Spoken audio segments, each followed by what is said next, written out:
Welcome to Charting New Paths from Pre-K through 12 Education, a podcast by Solution Tree. In our author segment, we invite our new and best-selling authors published by Solution Tree to share their expertise and valuable insights with you. Listen to the segment and add another tool in your toolbox of research-affirmed, classroom-ready strategies to improve student outcomes. I'm your host, Prisma Lopez Marin. Enjoy today's episode. Hello everyone. In today's episode, the book we'll be talking about is titled The General Education Teacher's Guide to Autism, Essential Answers to Key Questions. In this book, author Barbara Boroson dives into frequently asked questions about students on the autism spectrum and provides a wealth of resources and best practices. Relying on research and over 25 years of personal and professional experience from the author, this book is a phenomenal resource for educators in all classrooms who turn their attention to the neurodiverse nature of their students. We are joined by the author of this book, Barbara Boroson. She has been an autism educator for more than 25 years. As a clinical social worker, she specialized in working with students on the autism spectrum and went on to become a school administrator. Today, Barbara brings her compelling dual perspective as an autism educator, but then also as an autism parent to all the work that she does, helping educators work effectively with students on the spectrum and bridging the communication chasms between educators and families. Barbara, thank you so much for joining me for this episode. Thanks so much for having me, Prisma. We're so excited to have you here with us. Barbara, you're a licensed master level social worker. Can you tell us more about what drew you to specialize in autism education? Well, when I first became a social worker, I was young and single and living it up in the city. And I was working with children, and I was working in a special ed school, a therapeutic day school. And when I started working with students on the autism spectrum, I discovered that I found it absolutely fascinating. Like, I just thought autism was fascinating. Like, where are these kids and what are they thinking about? And why are they so focused on singular topics? I just thought that was fascinating. And then working on making a connection with them and kind of breaking through so that we were kind of both in the same place at the same time. It was so exciting. The whole thing I found so exciting. So that's what I was doing for quite a while. And then I went on to have my own family. And as the universe would have it, my own son turned out to be on the autism spectrum. And at that point, I had already been in the field for quite a few years. So the good news is that that's given me this dual perspective that's really been helpful, because I've sat on both sides of the table now in the special ed office, and I can really see some of the challenges and the wonderful things from both sides of, from both as a parent and a professional. Mm-hmm. The flip side of it, though, is that from a parent perspective, it's not so exciting anymore, not so fascinating. It's really, really hard. It's hard. And so that has really helped me to see, you should really appreciate what the parents are going through, which I really didn't get at the time that I first started out in this field. It's a really complex situation. The kids on the spectrum. Most of them are fabulous in their own ways, but there can be a lot of static that it sort of gets in the way of them really being able to manifest their wonderfulness. Yes, and I appreciate you sharing that with us, both perspectives as a scholar and then also as a parent. I do want to touch base on both sides. I would assume that when you started out, a lot of things were different than what they are now. What was that experience like going into the field? Well, you're right when you say it was very different. What I didn't mention is that my son is now 24 years old. So when he was born, things were very different. In fact, back then, the prevalence of autism diagnosis was 1 out of every 150 children were being diagnosed with autism spectrum disorder. Today, it's 1 out of every 44 children. In 20 years, it went from 1 out of every 150 to 1 in 44. So the prevalence has skyrocketed. And that's made autism much more of a household word. People are much more familiar with it, possibly even a little more comfortable with it than they were back in the days when I was first working with these kids. Big question, though, that I get all the time is why? Why are there so many more kids on the spectrum now than there were? And my answer to that, I mean, nobody has necessarily the right answer, but my answer to that is that there are not more kids on the spectrum than there used to be. It's that there are more kids being diagnosed with autism spectrum disorder than there used to be. Okay. As in, they were always here, they just weren't always diagnosed with it. And the reason for that, I think, is that the definition of the diagnosis and the criteria for the diagnosis have broadened a lot over the years. So now the diagnostic criteria kind of encompass more children, more people under the umbrella of autism spectrum disorder than qualified for the diagnosis previously. So children who maybe used to be diagnosed with other things like a learning disability or an emotional disability or nothing at all are now being included under the autism spectrum umbrella. And that's why we're seeing such a higher prevalence and more kids with the diagnosis. Does that make sense? Yes, absolutely. I was going to ask that. Why is there such an increase? But like you mentioned, there isn't. There's just more of an awareness. And that's so important and valuable that we're getting it. I mean, I know we're not nowhere near where we should be at all, but I think it's important that we are at least getting better at having more comprehension about it. So speaking about the field, what are you seeing in the field that is impacting students on the autism spectrum? I think probably the biggest development in the broader field of autism and disability right now would have to be the neurodiversity movement, which, for your listeners who haven't come across that yet, neurodiversity is like a framework or a way of thinking that takes us away from normative based constructs. Like it takes us away from the idea that there's normal and then there's autism, or there's normal and then there's special ed or things like that. The idea of neurodiversity is that everyone has diverse neurological functioning. And there's no style of neurological functioning that's right or wrong or better or worse. They're just diverse. They're just different. So individuals who have neurological differences or more significant differences are now referred to as neurodivergent. And those who don't are referred to as neurotypical. You might have seen NT around to mean neurotypical. So because of this construct that is really encouraging people to look at autism and other disabilities in a different and more accepting light, awareness and acceptance of autism and other disabilities are soaring. I don't know if you've noticed it, but suddenly we're seeing, and it's kind of going right along with the DEI movements and other kinds of diversity movements. So we're seeing all this representation now, which is so great. We're seeing autistic characters on TV being represented or portrayed by autistic actors. We're hearing more autistic voices in science and policy and in many other fields, really making a difference. And that's making it really a very exciting time for a lot of people who are on the autism spectrum in that sense, because the future is looking a lot brighter for them if the neurotypical world or a neurotypical population is becoming more aware of autism and the way autistic people may think and react to certain things. Then they'll be more comfortable working side by side with folks on the autism spectrum, living with them, loving them, all kinds of things like that. And that's all really great. Neurodiversity also embraces the idea that autism is not a problem. It's not something that needs to be treated or cured. And a lot of neurodiversity advocates don't support a lot of the interventions that are commonly used to help bring autistic children closer to normative functioning. And that's all great from a certain perspective. The thing is, a lot of these outspoken neurodiversity advocates are folks on the spectrum who are capable of reflecting on this issue, of speaking out about this issue, of having like a metacognitive awareness of autism and its place in society. So these are the folks who are functioning at a pretty high level on the autism spectrum. Unfortunately, they tend to speak for everybody on the spectrum. And the problem with that is that there's a huge cohort of folks on the spectrum who not only are not capable of reflecting on this issue or having a metacognitive awareness of anything really, but they're also not really capable of functioning effectively independently. I'm talking about some folks who maybe crack their heads against the wall, or who will never be out of diapers.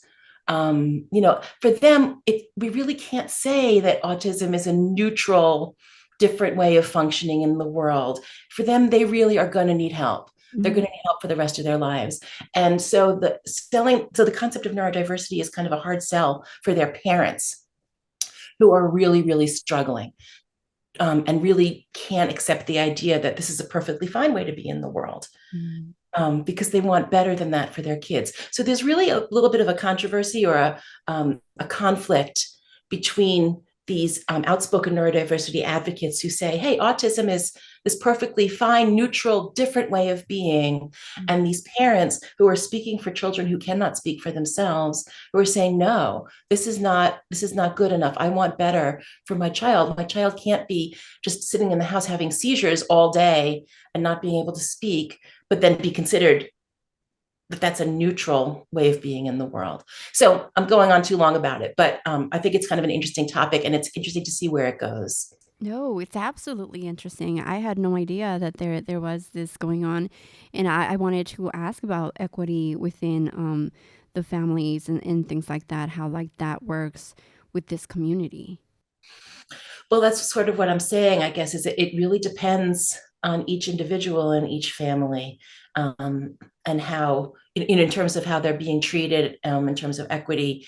It's complicated. A lot of folks on the spectrum function at a very high level in a lot of ways, usually not in all ways, because the diagnosis doesn't come from nowhere. There got to be something that's a little different, a little more challenging. But we've got so many really incredible innovators, and other people who've made a huge impact on the world who are also on the autism spectrum. There's so much that can benefit everyone from this alternate way of seeing and being in the world. So there's a tremendous benefit, that all kinds of great things that can come from giving folks with autism the opportunity, or autistic folks the opportunity, to be fully realized in society, and allowing for equity and inclusion so that they have the chance to rise up like everybody else. And then, of course, there are the others that really need more help. So I just think it's important not to look at autism as a monolith. It's called the spectrum for a reason.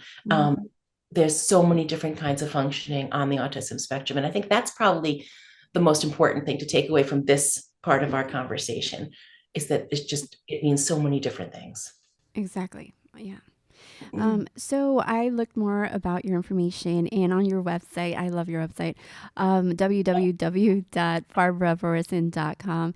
It shows the great work that you've accomplished with publishing articles, books, and then also being a professional development provider at school districts and a speaker nationwide for various organizations that I'll mention in a bit. But I also wanted to go back to the articles, because I know you received a prize for it, a recognition for it.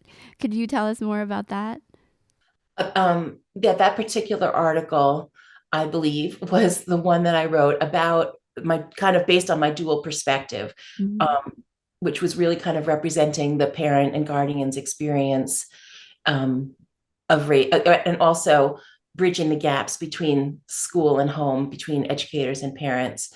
And as I said before, since I kind of see both sides of that equation very clearly, I can see where the miscues are happening, where the miscommunications are happening, and I really try to help teachers and other educators, administrators too, understand where parents are coming from and why they may present in a very wide variety of different ways that they do. For example, these disparaging terms like helicopter parents and lawnmower parents that roll right over the recommendations of school, and the helicopter ones that hover too much. And I try to say to educators, instead of dissing them by name calling behind closed doors, let's look at why is that parent hovering? Why is that parent not following through on your recommendations? This is a teachable moment for educators. If you have parents like that, ask them why. Like, what is it that you are particularly worried about that's making you peek in the classroom window after you've dropped off your child? Like, what is that about? Instead of being like, oh my God, there's that parent again hovering, find out what that's about, because that could really help improve the way you reach and connect with this child. There may be something very specific that this parent's worried about that you need to know about as an educator. Meanwhile, I also talk to parents a lot about educator perspectives. And this is all that was kind of in that article. Kind of my point when I talk to teachers about to teachers and parents is to really recognize that the expectations of school and home are quite different. Mm-hmm. And so what we need to help our children achieve in the two different contexts is quite different as well. I agree. And then you mentioned, wow, like yes, I could see certain perspectives of like helicopter parents. I've never heard the term mowing parents. Is that what you said? Oh, great. So I've introduced a new disparaging term to your No, audience. Don't not use at all. it. Don't use it, please. Learn it and forget it. Exactly. But what you were saying is create partnership. Yeah, that's That is really, I feel like that's mostly what I'm trying to do, is to build partnership between school and home. One of the reasons that I think that there are difficulties in the relationships between educators and parents and guardians is that I think that the expectations are different for the different settings, as I said, but also children can actually function very differently in different contexts. So a lot of times you have a teacher who says, oh, your child is doing really great in my classroom. And the parent is confused because they're having such a hard time at home. And sometimes the parent or guardian may think, oh my gosh, if my kid's doing so well in school, what am I doing wrong at home that I can't get my child to behave like that or function like that? Yeah. More often, though, it goes the other way, that a child doing okay at home and the teacher's having a really rough time. And the teacher says, your child can't do this and can't do this and is acting up and, all these kinds of things. And the parent says, not my kid. My kid is great at home. And then we get into a real difficulty in the interaction, because then the teacher often thinks, denial, right? This parent doesn't want to hear that their child is having difficulties. So I try to, and I understand where that comes from too, but I try to sort of cut through all of that and explain to parents and guardians that the experience the teachers are having and the experience the parents and guardians are having, even when they're really different, they can both be accurate. Because that same child can function really differently in different contexts. They're totally different sets of expectations on them. They're different environments. Home is much quieter, much calmer, but also less structured usually. Yeah. The classroom is probably running on a schedule, which can help some kids, but also there's a million transitions in the day. There's, 25 bodies moving around them in the classroom. The lights are bright, the sounds are big. So there's lots of different, and they're also students are also required to function in ways that respect other people. They're required to engage in curriculum. And that can all make school really, really hard. Like, these kids are being stretched to capacity at school, and sometimes even beyond. Whereas at home, the environment is usually a little more adapted to the needs of that child, especially if that child has proven to be difficult to manage at home. A lot of times everyone in the family has learned they use quieter voices, or this child can be the one who always gets to choose what family game night, what game they're going to play, or always gets to go first, because it's just easier. It's just easier than to have a big meltdown. So sometimes families have to adapt in that way over time. And school's not going to do that. School's not going to let one child always go first. So it's pushing these kids to sort of come closer to real world expectations. So I always try to help both parents and teachers understand that that same child really can function differently, but also to respect that both parents and educators have different kinds of expertise. And that is, I don't think everybody always respects that in either direction. Teachers' expertise is how to educate a whole classroom full of children. Parents' expertise is the historical and holistic understanding of their child. And if we can all respect each other's expertise and come together, we really can work wonders for these kids. But we have to just kind of respect and be honest and open, and share our knowledge with each other. And I think then we can have a great partnership. I do appreciate that you did bring up that the denial component of like what teachers assume parents might be under, but it's also they might not have the awareness, or a lot goes into like the equity thing as well. Some parents might not have the ability to have their child be diagnosed and things like that. So it's not necessarily anybody's fault. Oh gosh, no. No. Yeah, parents may not have the awareness, but also they may be experiencing a very different child at home. Mm-hmm. And yes, absolutely, equity is an issue too. In fact, my next book is going to be a lot about that. But that there are a lot of intersectional challenges that make this even harder. A lot of parents don't have access to the support and the evaluations and everything that they need. I recently read a statistic that Black children are diagnosed with autism far later, Yeah. typically than other children. And that's not necessarily only because those families may not have as easy access in some cases to diagnosticians, but it also has to do with the fact that the overwhelming number of diagnosticians are white, and their expectations and understandings of the presentations of the parents may be different. Is really interesting dichotomies there, but really troubling as well, because in the early years, that's when intervention is the most important. The brain, there's what's called neuroplasticity in the brain, which means the brain is more easily molded and changed in the early years. And so those months of discrepancy between the times that white children more typically get diagnosed and Black children more typically get diagnosed are pivotal months for development. It's so important that that time lost is so important in terms of the long-term prognosis. That has to change.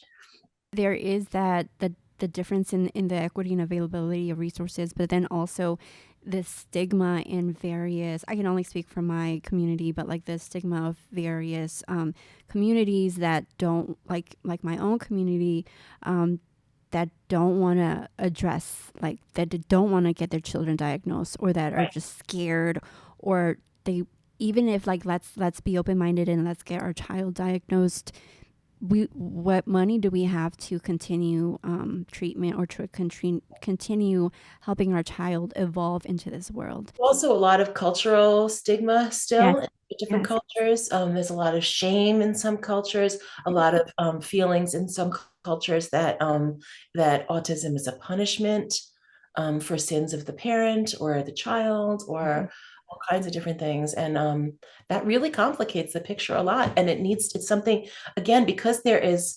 are so far fewer, there's so much less minority representation in the world, in the realm of psychologists and psychiatrists and neuropsychologists who are doing the diagnosing. Okay. They really need to tune into and become aware of these very discrepant cultural factors that really play into whether the family comes, how the family reacts, how it feels for the family to get the diagnosis. All of those things would make a world of difference if these practitioners were more attuned. And honestly, as I said again, my next book is all about that. I'm so excited. I'm so excited. I'm looking forward to that. But I do want to go back to the original question. So the organizations that you've spoken at nationwide, such as the International Literacy Association, the Association of Supervision and Curriculum Development, the National School Boards Association, and the National Association for the Education of Young Children, among so many more, you speak and write mainly to general educators. Why is it important for general educators to learn about autism, which is kind of what we were talking about just now? Right. Well, I think it does actually fit into what we were talking about just now. It's the movement toward neurodiversity Mm-hmm. and diversity, equity, and inclusion. All of that together means that students on the spectrum they need to be known and included and accepted throughout really all aspects of the school environment in order to prepare them and their neurotypical peers to accept and embrace them out in the world as well. Mm-hmm. So inclusion has been this push for quite a while now. And what it means is that kids on the spectrum who were formerly educated in self-contained classes most of the time are now more and more being educated in mainstream general education classes or co-taught integrated classes, meaning with a general educator and a special educator. But either way, when these students are moving more and more as they are into mainstream classrooms, general educators need to know how to work with them.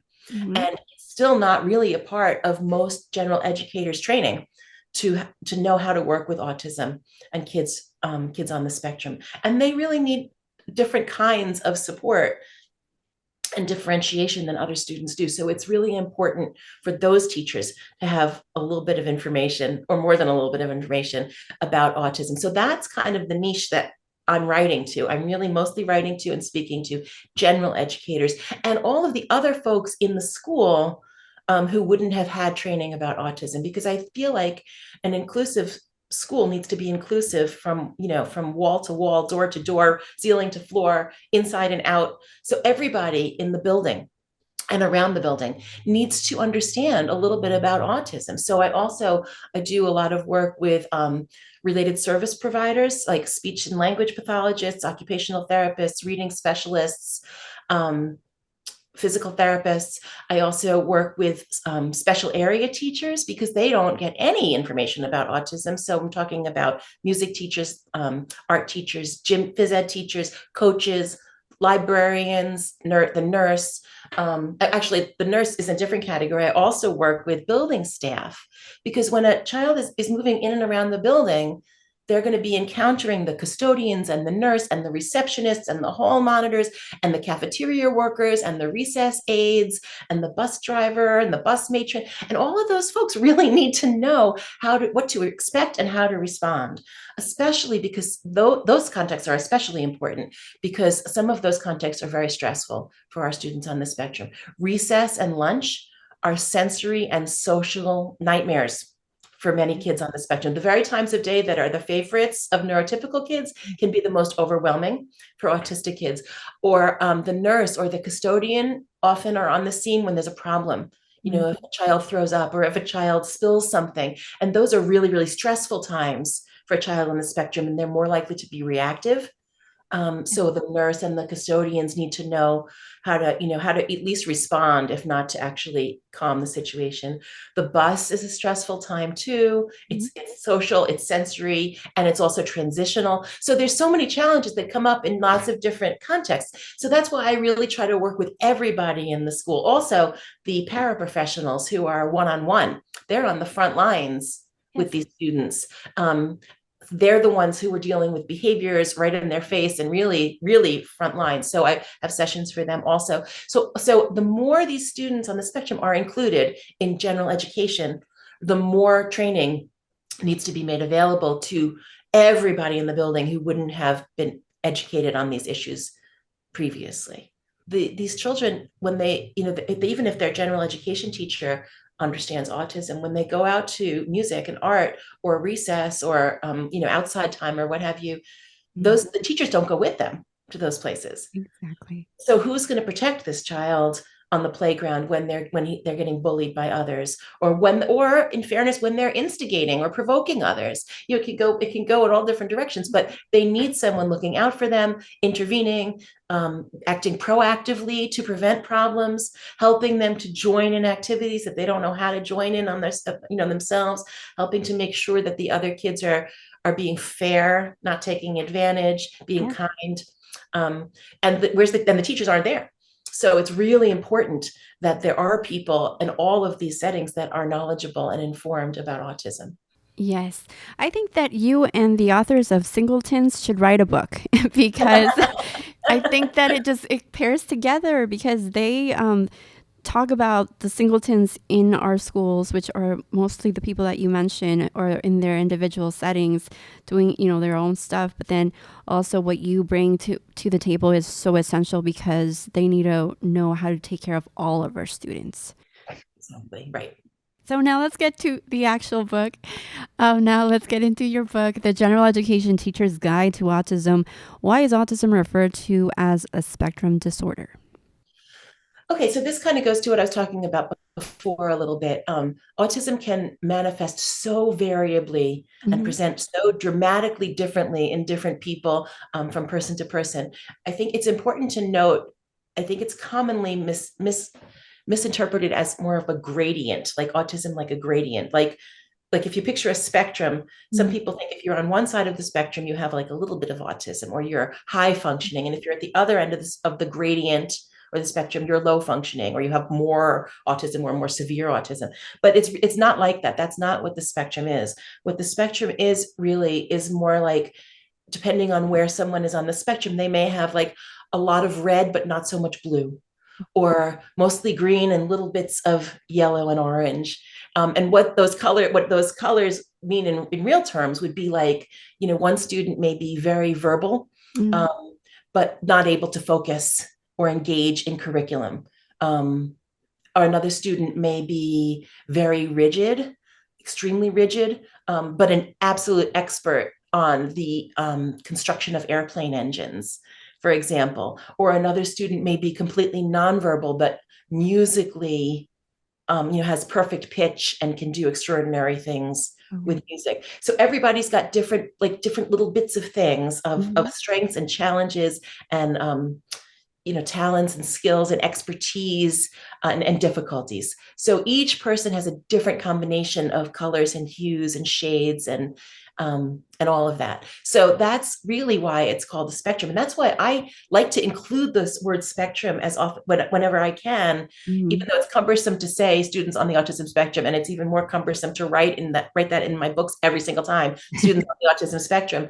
But I prefer that term to other like autistic students or students with autism, just because I think that it's really important for everyone who works with them to remember and focus on the fact that this is a spectrum. And just because you've met, there's an expression that when you've met one person with autism, you've met one person with autism, which just means that it doesn't mean if you met one person with autism, it doesn't mean that you know all about autism. Exactly. No, because each person is going to be really quite different from each other. There is a diversity in that. Absolutely. Yeah. I mean, it's not all over the place because there is still a diagnostic criteria. And what one can expect that these students would all likely have in common is that they would all have some kind of challenge related to communication or social interaction. And that may or may not be a speech challenge. Some students on the spectrum are extremely articulate and well-spoken, but may have difficulty with social or pragmatic language, meaning the kind of language that's used to interact with other people. Also, to be diagnosed on the spectrum, a student needs to manifest, or a person needs to manifest the sort of a limited, rigid range of repetitive behaviors and interests at certain times. This tends to be a certain either cognitive rigidity or behavioral rigidity. And then also usually there are some extremes of sensory reactivity. That's the other criteria to get a diagnosis of autism spectrum disorder. And sensory reactivity can look different ways. In some cases, students are less reactive than you would expect to sense their sensory environment. Like they might not notice if they have food on their face, or if they've been spinning around for so long that they're dizzy and they might faint, they may not notice that. Others, though, more commonly, you see students on the spectrum who have extreme reactions to noise, to bright colors, and that's why you see kids holding their ears or wearing noise blocking headphones sometimes. So anyway, extremes of sensory reactivity is another criteria for an autism diagnosis. So those are the three things that these students do have in common: is challenges of communication or social interaction, rigid, repetitive thoughts, interests, or behaviors, and some kind of extreme sensory reactivity in some contexts. Everything else, though, can look all different ways. What are some examples of repetitive behavior? Repetitive behavior, well, first of all, there's a word for repetitive interests and behaviors that's specific to autism, and that's called perseveration. These kids tend to be perseverative. And what that can mean is that very commonly they will talk about a singular topic ad infinitum. As a mom, one might say ad nauseum, but I'm not going to say that. But like that's all and the reason they're talking about it all the time is because they're thinking about it all the time. They get very, very, very highly focused on a very narrow and sometimes obscure area of interest. That's why I said airplane engines before, because it can be these seemingly random and obscure areas, but they're of keen interest. And so their students are thinking about them all the time. And if they have language, they may be speaking about them all the time. Perseverative behaviors can also look, especially in younger kids, it can be, rolling a toy car back and forth and back and forth and back and forth and back and forth and back and forth and back and forth, or other there are other perseverative behaviors, certain activities that they just want to do over and over and over again. It can be very difficult when a student is extremely rigid and perseverative. The rigidity piece is what can make it difficult, because it can be hard, very hard, to get them to think about or focus on anything else other than that topic, which is a challenge for teachers and for parents too. The flip side of that is that because a lot of these students are not as socially self-conscious or aware as neurotypical folks, they may not be worried about what other people think about the fact that they are only talking about their one favorite topic. And the benefit of that is that they may be able to go far deeper into that topic than the rest of us might. Like they don't care if they are able to make small talk. They're just going to talk about their airplane engines and think about it and learn about it. And what happens is that in some cases, they develop extraordinary expertise in certain areas. And that's why we've seen a number of innovators over the years, inventors, that are believed to be or have been on the spectrum, because they can go so deep into an area of interest that they really develop an extraordinary expertise. So this book provides information about a lot of challenges related to autism. Can you tell us more about what are some of those most common autism-related challenges that teachers encounter in their classrooms? Sure. Some of them I've actually kind of mentioned as part of the answers to other questions. There's also a challenge called executive function, which is like the ability of the brain to kind of micromanage all of our actions and reactions.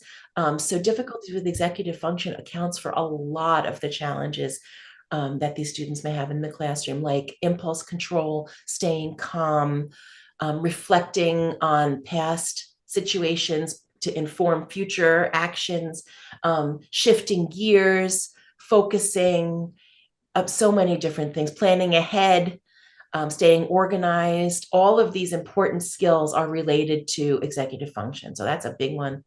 And there's also language.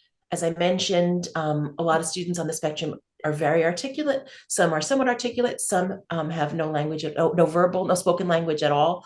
But even those who are articulate usually have some challenges to their pragmatic language, their social language. So there's a whole array of challenges that are common to these students that I go through in all of my books, really to help teachers understand what to look for and how to respond. So this particular book has a written Q&A format. It was written in Q&A format. So why exactly was it written this way, in this specific format, and how can teachers make best use of it? Well, one thing that I always think about when I sit down to write a new book for teachers is that any teacher who's driven to pick up a book, any general ed teacher who's driven to pick up a book about autism is probably feeling kind of overwhelmed in the classroom, is looking for help. And I always think that teacher is not going to want to take the time to read like a dense tome that is all about the history and the evolution of autism and the etiology and, all of this. But they're kind of, my feeling is that they're going to want information and they're going to want it quickly. So I really worked hard to make all of my books friendly and engaging and accessible, easily accessible, and also encouraging and sometimes funny even, because I want to make it really easy and low stress for teachers to get the information that they need. And then this book, this is the first one that I've done in a Q&A format. And by incorporating questions from actual teachers, actual general ed teachers, I know I'm addressing like the burning issues that they're struggling with. And I worked hard in this book to position the questions and answers in a way that kind of flows meaningfully and builds, like it's kind of scaffolds actually as the reader moves through it, so that each question and answer sort of begs the next one. A lot of people have given me the feedback that when they read one question and then they read my answer, then a new question pops into mind, and more often than not, that is the next question in the book. So I'm so happy to hear that worked, that my system of trying to create that flow is working for readers and for teachers. So that means that the book, I think, works really well when it's read from cover to cover, because there is this kind of flow to it. But I also think that since each chapter the way it's built, though, even though the questions are sort of flow naturally. Each chapter addresses a different area of challenge for students on the spectrum, like the ones that I discussed. So there's a chapter about engagement, there's a chapter about language, there's a chapter about sensation. I forgot to mention before, also, there's a chapter about anxiety, because anxiety, I would say, probably the most common feature or a symptom that a lot of these kids have. I mean, if you imagine going through life with this many challenges, this array of challenges, how could you not be anxious, really? So anxiety is ever present. That's another chapter in the book. And then I also have a chapter about behavior, and a chapter about interacting with parents and guardians. So I feel like, even though I recommend that people read the book cover to cover, I also say, after you've done that, keep it close by, because it's an easy book to dip in and out of when you want a little support on a specific topic, because that's the way it's organized. So that's what I appreciate about your book. When I was reading some of these chapters, I felt like I knew you already, just the way that it was speaking to the reader. It provides that you are providing knowledge and expertise, but you're bringing in the reader. It's not so much like you don't know anything. You're bringing in the reader, like, let's learn together and let me share my experienced life and experienced expertise. But it's just, I felt so welcomed to this. That's so nice. I love that feedback. Thank you for saying that. As far as the chapter of disruptive behavior is in chapter 8 out of the entire book. I was wondering why it was mentioned so much later in the book. Well, behavior is arguably one of the first questions that teachers ask me, because it's the most in their face challenge that they have to deal with. And sometimes the rigidity of these students can cause them to really act out when they're being pushed to set their rigidity or their special interest aside and focus on things the teacher wants them to focus on, or interact in a way that respects the needs of their classmates and so on. Some of these challenges that are related to functioning in the school environment can lead to some significant acting out behaviors. But I made this one of the last chapters in my book is about behavior. There are 9 chapters in the book, and it's chapter 8. Why is that? Because I really believe strongly that the primary reasons that most students on the spectrum are acting out is that their other needs, which are quite specific, are not being met. So if teachers don't know how to address and understand and cope with and preempt reactions to anxiety and sensation and socialization and engagement and executive function and all of these other challenges, language, if they don't understand the challenges of all of those areas, they're going to see a lot of behaviors, a lot of disruptive behaviors. If they do know how to deal with these other challenges, if they read through the first 7 chapters of the book, they're not going to need chapter 8 as much. They'll be able to preempt so many behaviors by creating a sensory attuned classroom, like that meets the sensory needs and difficulties of these students, by creating a supported, facilitated social environment. Then students won't be acting out as much related to social challenges. If they can meet all the other needs, they are preempting so many behaviors that would have otherwise arisen. Granted, there are still going to be disruptive behaviors, and that's why chapter 8 is there, because it needs to be there. But by the time readers get to chapter 8, if they go all the way through, they won't need that chapter anywhere near as much as they thought they did. So lastly, I want to respect your time here. As an autism inclusion specialist, what advice do you have for administrators and for teachers to introduce this book as a tool to support their schools and their districts? Well, this book and my others too. I don't know about this book yet because it's pretty new still, but my other books have been used a lot in PLCs and for book studies. And that's really exciting. In fact, at least one of them has been used all over the world for book studies, which is exciting. This book, I think, would lend itself particularly well to that because of the question and answer format. I think, each question could be posed to to a class, to one teacher to come up with their own experience with it, or they can just tackle one chapter at a time. I think there's lots of different ways. And then, of course, shameless plug here, bring me in for workshops. I'd be happy to. I do, as I mentioned, I do tons of workshops, but I also go into classrooms and do observations and help teachers adapt the classroom to meet some of the needs of their students. And it makes life a lot easier for the teachers. I also will work with administrators to help them understand why teachers need to make some of the accommodations that they need to make in the classrooms that run counter to administrator expectations.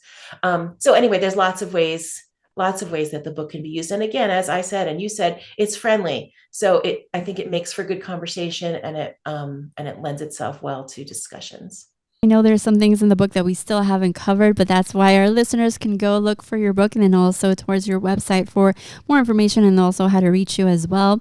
Barbara, thank you for this informative conversation and taking the time to talk to us, and then also to further explain to all the listeners, to me as well, the importance of learning how to help students on the autism spectrum, and then also how to cultivate ways to develop a classroom community that not only celebrates but then also thoroughly embraces all of our students. Thank you so much for your time. Thank you so much. I couldn't have said it better myself. This book is definitely another tool for your toolbox with teaching. Make an impact in your classroom. By using this dynamic resource, you will collect practical strategies to address the common challenges facing these neurodiverse students in an inclusive environment, while also learning to celebrate the unique strengths and perspectives these students bring to the classroom. Now this book is available on the Solution Tree website, solutiontree.com. Look for the General Education Teacher's Guide to Autism, Essential Answers to Key Questions by Barbara Boroson. Now for a sponsor message here at Solution Tree, we share your vision to transform education to ensure learning for all. We can help you make this vision a reality. No other professional learning company provides our unique blend of research-based, results-driven services that improve learning outcomes for students. All right. We appreciate you tuning in. Make sure to navigate to our solutiontree.com/podcast page to listen to our other episodes. There you can click on subscribe to our podcast today. Also, remember to like our episodes and subscribe to our YouTube channel. Just search for Solution Tree and look for our logo. This has been your host, Prisma Lopez Marin. Thank you for joining us for Charting New Paths in Pre-K through 12 Education.